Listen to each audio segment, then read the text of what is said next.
Shalom Ibu dan teman-teman, kami dari kelompok 2 atas nama Jepti Patani dan Kevin Lian Bunga akan mempresentasikan hasil diskusi kami tentang Kitab Kidung Agung. Yang pertama yaitu bagian A, pendahuluan. Perjanjian Lama terdiri dari beberapa bagian kitab, yaitu kitab Torah, kitab para nabi, dan juga kitab sastra. Kidung Agung dimasukkan ke dalam kelompok kitab sastra, di mana di dalam kitab sastra banyak terdapat puji-pujian berupa nyanyian dan puisi.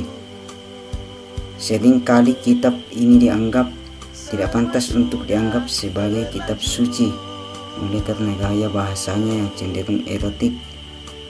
Namun dalam sajian ini kami akan mengupas kitab Kidung Agung mulai dari pengertian, latar belakang, penulis dan tahun penulis, ciri khas dan tema-tema pokok yang terdapat dalam kitab, serta kajian pendapat para ahli atas tema-tema pokok tersebut. Bagian kedua yaitu pembahasan yang terdiri dari latar belakang kitab. Namun nama kitab ini diambil dari ayat pertama, Kidung Agung dari Salomo. Kitab ini adalah kitab yang pertama dari 5 gulungan atau Miklot dalam kanon Ibrani yang digunakan dalam perayaan-perayaan. Biasanya ditentukan untuk dibaca pada perayaan Paskah. Dalam bahasa Inggris, kitab ini disebut Song of Song, yang artinya nyanyian dari nyanyian. Dan dalam bahasa Ibrani, Shir, Ashirim 1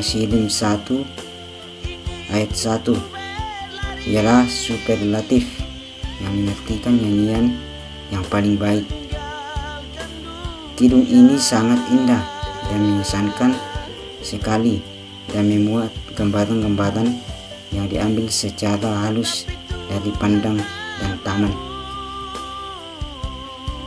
Kedua, penulis dan tahun penulis. Menurut tradisi, Kidung Agung ditulis oleh Salomo berdasarkan fakta bahwa nama Raja Salomo disebut sebanyak 6 kali dalam Kidung Agung 1 ayat 5, Kidung 3 ayat 7-9, dan Kidung Agung 8 ayat 11, terutama ayat yang sekaligus adalah judulnya, Kidung Agung pasal 1 ayat 1, terdapat kata Nisi Lomo yang berarti bagi Salomo. Ini dapat menimbulkan 2 makna. Yang pertama, bahwa kidung ini ditulis oleh Salomo, dan yang kedua, bahwa kidung ini tentang Salomo. Menurut pendapat Scofield, kitab ini ditulis pada masa Persia, atau lebih tepat antara masa Nehemia pada tahun 350 sebelum Masehi. Yang ketiga, ciri khas kitab dan tema-tema pokok yang terdapat dalam kitab Kidung Agung. Ciri khas yang pertama, inilah satu-satunya kitab Alkitab yang khususnya membahas kasih unik di antara 2 orang mempelai. Seluruh kitab ini melukiskan kasih pernikahan, khususnya kebahagiaan orang yang baru menikah.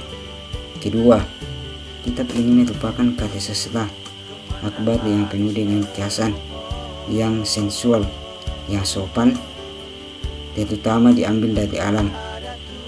Ketiga, kitab ini termasuk salah satu dari sejumlah kecil kitab PL yang tidak dikutip atau disinggung dalam PB. Keempat, merupakan satu dari 2 kitab Ester PL yang tidak secara jelas menyebutkan Allah, sekalipun beberapa naskah berisi petunjuk kepada Tuhan dalam Kidung Agung 8 ayat 6. Tema-tema pokok yang terdapat dalam kitab Kidung Agung. Pertama, kenikmatan cinta. Kedua, kuatnya cinta. Ketiga, janji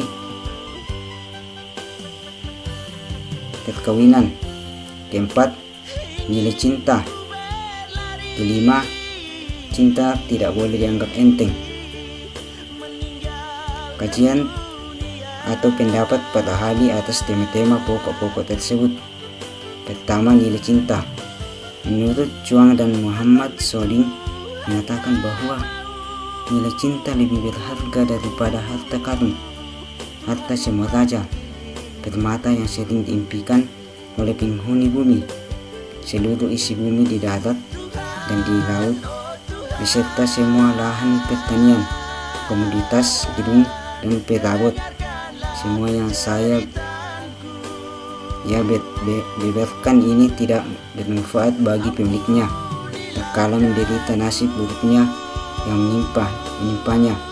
Semua jauh di bawah nilai kasih sayang. Kedua, kenikmatan cinta. Menurut Lauhatul Muhibbin berkata bahwa sungguh seandainya bukan karena kelembutan dan kenikmatan cinta, tentulah tidak akan ada orang yang mengharapkan cinta. Menurut Jalil, arti cinta adalah sumber dari segala sesuatu dan inti dari segala bentuk kehidupan yang ada di dunia ini. Karena dunia dan kehidupan muncul karena kekuatan yang bernama cinta.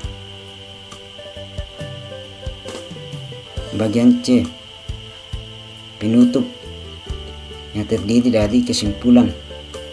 Dari pemaparan di atas, kami menyimpulkan bahwa kitab Kidung Agung ini adalah kitab pertama dari golongan Megillot, yang mana kitab Kidung Agung dibacakan pada saat perayaan Paskah. Kitab ini ditulis oleh Salomo dan berupa kidung puji-pujian atau berupa nyanyian cinta antara mempelai laki-laki dan mempelai perempuan. Bahasa yang digunakan bersifat erotis, namun bagi tradisi Yahudi, kitab ini menggambarkan ungkapan kasih Allah yang luar biasa kepada manusia sebagai umatnya. Yang kedua yaitu bagian saran. Menurut kami, kitab Kidung Agung adalah salah satu kitab perjanjian lama yang berkaitan dengan nyanyian dan puisi.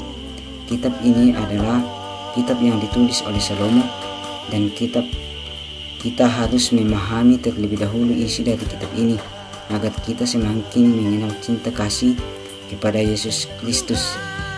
Demikianlah hasil presentasi kami.